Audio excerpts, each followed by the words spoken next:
Longwood University is located in central Virginia in a little town called Farmville.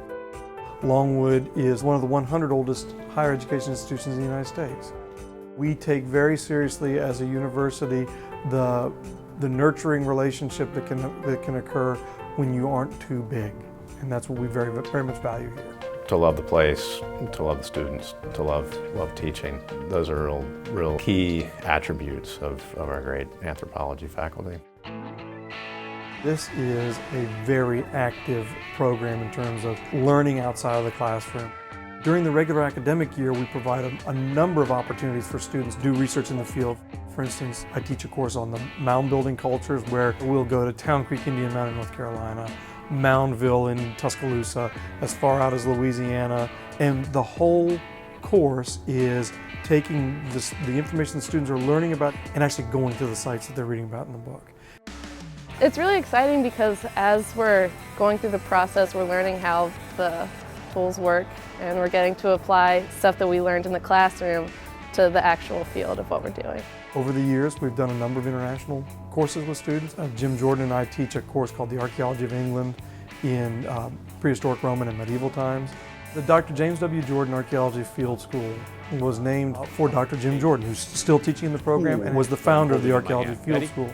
How do you reckon they use the hand axe? The field school takes you through the entire scholarly process. You find disturbances in the soil, features, objects, archaeological artifacts you can remove, and then you come back to the laboratory and you do a second level of analysis. Then it's over to the library and you compare and contrast what you're looking at, what you're thinking with what they've already said. And the Archaeology Field School does that so well in all three levels.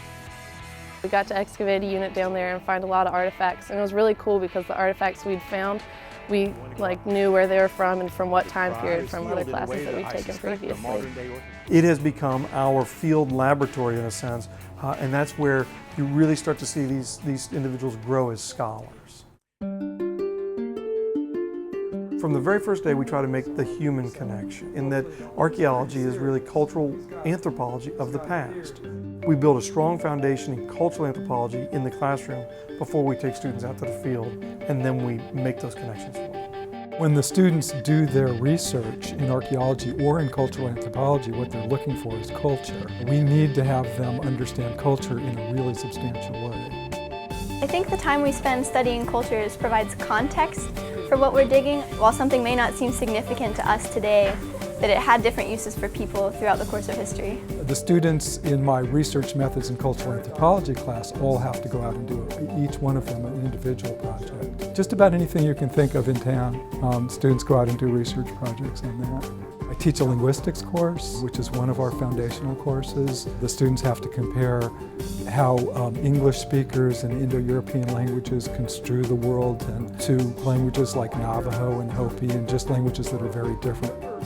Our students have lots of opportunities to do research, and students also do independent studies with us on a fairly regular basis. I'm interested in translating Taiwanese folklore in a lyrical translation. And more specifically what that is I'm interested in making that literature available for the immigrant community. It's a very hard thing to do, to translate from all the poetry that one finds in those characters. I'm totally fascinated with this project. I love working with Dr. Dalton because we are able to have that one-on-one interaction. We meet every week. We examine both the methodology and the translation, the data collection that's anthropological, as well as my methods in translation in terms of the creative translation.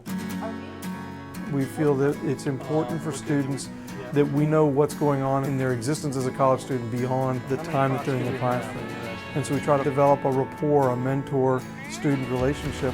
I have a strong bond with a lot of my professors because the classes are so small that they can help encourage us and motivate us, and they know where we need help. We have this little community that serves them well in a number of ways. It helps them academically, but also socially and morally.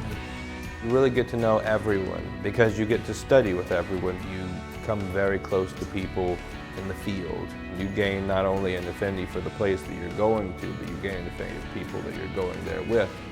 Being able to watch them grow helps us when we're writing recommendations for them, and to help them advise them on what's the next step in your life going to be like and how can we help you to be successful when you leave here. That's really important.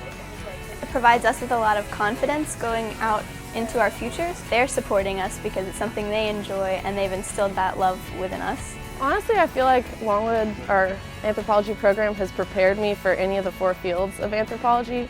I'd really be comfortable in any job that I went into. Our students, when they graduate, are able to excel in anthropology, but beyond that, they have the critical thinking skills, the analytical skills, and the writing skills to be effective in any kind of career trajectory they want to go.